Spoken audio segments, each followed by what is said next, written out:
د مالیې وزارت او یو خصوصي شرکت ترمنځ د هیواد په 12 ګمرکي بندرونو کې د 33 برېښنایي سکنرونو د نصب د هوکړه لیکونو لاسلیک. د چارو د ادارې مسؤلین په دې پروژه کې د تړون کوونکي شرکت د 8 میلیارډ افغانیو له پانګونې خبر ورکوي او وایي د هغې پر بنسټ د هیواد 12 ګمرکي بندرونه به په 33 برېښنایي سکنرونو سمبال شي. د افغانستان اسلامي امارت په پام کې لري ترڅو د هیواد په 12 ګمرکي بندرونو کې تورخم، حیرتان، سپین بولدک، اسلام قلعه، تورغونډۍ، نیمروز،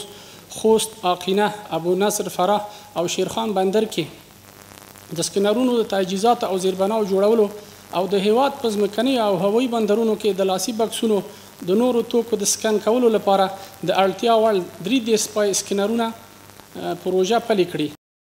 د مالیې وزارت هم وایي د دې پروژې په عملي کېدو سره په ګمرکونو کې امنیت ټینګ، د وارداتي او صادراتي توکو له کیفیت څخه څارنه، د نشه یي توکو، مهماتو او پیسو له قاچاق څخه مخنیوی او د ګمرکي عوایدو په راټولولو کې به هم روڼتیا رامنځته شي.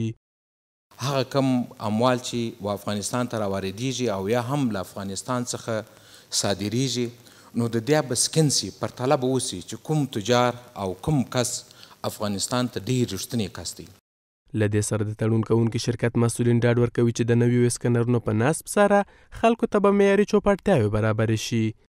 اسلامي امارت ته ډاډ ورکوي چې د ګمرکونو د تجهیز او عصري کولو په برخه کې د هیڅ راز امکاناتو څخه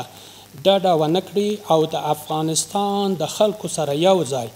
اوژه په اوژه د هیواد د آبادۍ لپاره هڅې وکړي. اسلامي امارت وايي په ګمرکونو کې د سکنرونو د نصب پروژه به تر راتلونکو 2 کلونو پورې بشپړه شي چې 2000 تنو لپاره په مستقیم او غیر مستقیمه توګه د کار زمینه برابروي.